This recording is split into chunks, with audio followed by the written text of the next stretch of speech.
everyone, welcome back to Katarina's Garage. My name is Katarina Lloyd, and today, well, I am either going to screw this thing up so I can't really even drive it at all, or this will fix it. Now, do I recommend you do this? Not really. I'm going to attempt to bend the brake lines up front with a hammer. Yes, you heard me right. This is not what you should do. Because, here's the thing.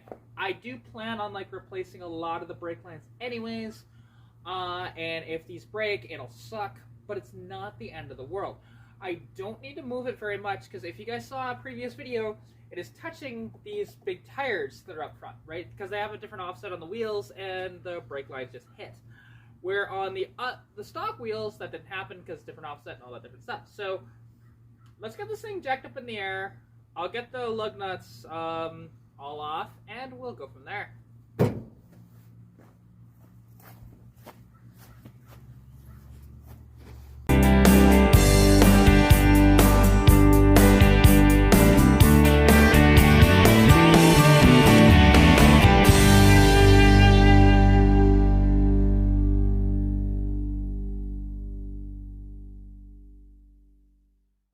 Alright, so now that I have everything up in the air, and if the jack falls, it's just going to fall right onto those 2x4s, not a big deal.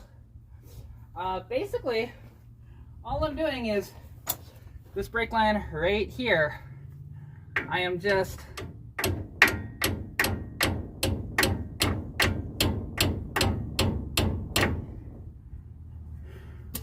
that actually might just be enough.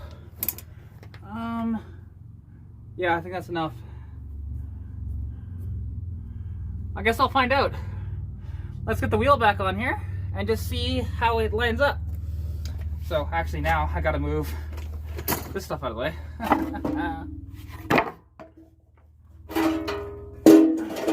There, if it falls, it'll fall on that. That's fine. Alright, let's get the wheel back on here. Let's see if that's enough to not hit that. I still have the issue of where I'm gonna need to put spacers on this thing anyways, so that it doesn't hit the I-beam. But this, because these tires are really big, they're 265 70 17s, and then with the offset of the wheels, without super long studs up here either, it's kind of annoying, but that's fine. So, oh my god. And this wheel is heavy. Heavy, heavy, heavy, heavy, heavy. Yeah, because if not, I might need to smack it a little more than what I did. So, alright. Whew. Right. Oh.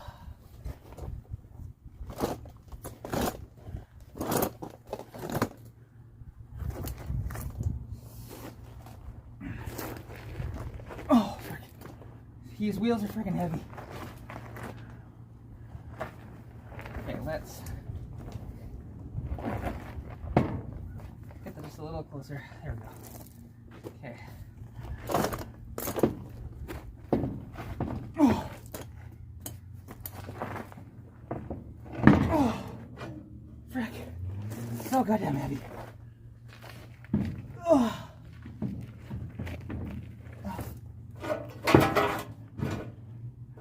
Alright.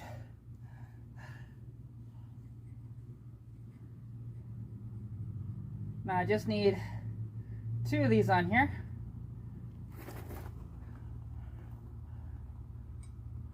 And say that one there.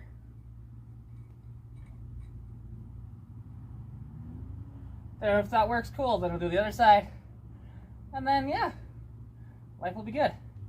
So I just need to grab the impact and get these buggers on there so they're actually fully seated.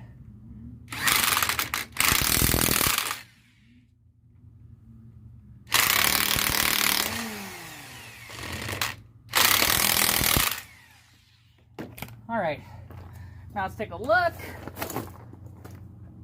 Is she clearing? Because it's going to be really freaking close. Oh yeah. she's cleared. Nice, that worked. All right, so now I have to do the other side, which I'll probably just do off camera, to be fair. Yeah, I'm very happy about that. Woohoo! Just check that out. Just that little tiny bit that did work. To tiny bit of hammering to get it to clear. So that's all I needed, right? Because that'll never touch it. So yeah. Now, let's go do the other side.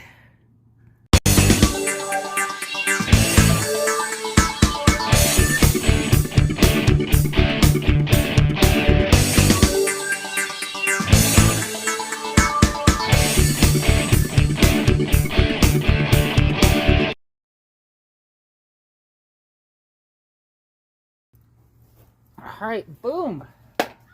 Just like that. We got her all buttoned up, and now I can drive her again. So that's pretty awesome. And I'm not seeing any leaks or anything like that, because I know there's brake fluid in those lines. So, because that's what I was worried about, is kinking it. And actually, if you guys noticed in the time lapse of me taking the wheel off, I rolled it into the tripod, and it actually bent one of the things. So luckily this is just my short tripod. It's not really the end of the world.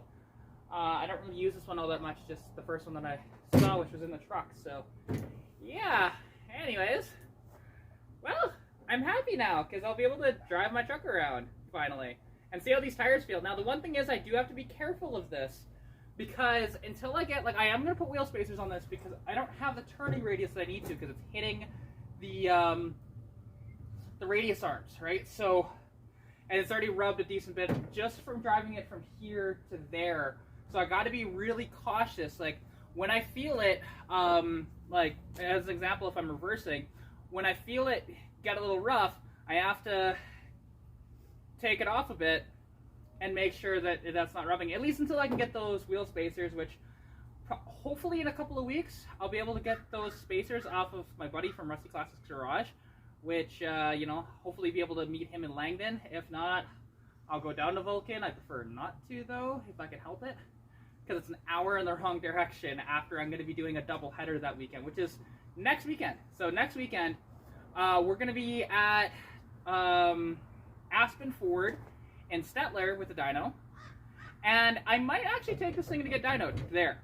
I'm thinking, because it's the closest that I can dyno this thing distance-wise, right? So thinking about that, and then as well, I'm thinking about like Stitch will go to the Langdon show, I think, because Langdon is about 2 hours from here. Stettler is a little over an hour, so that's kind of my plans.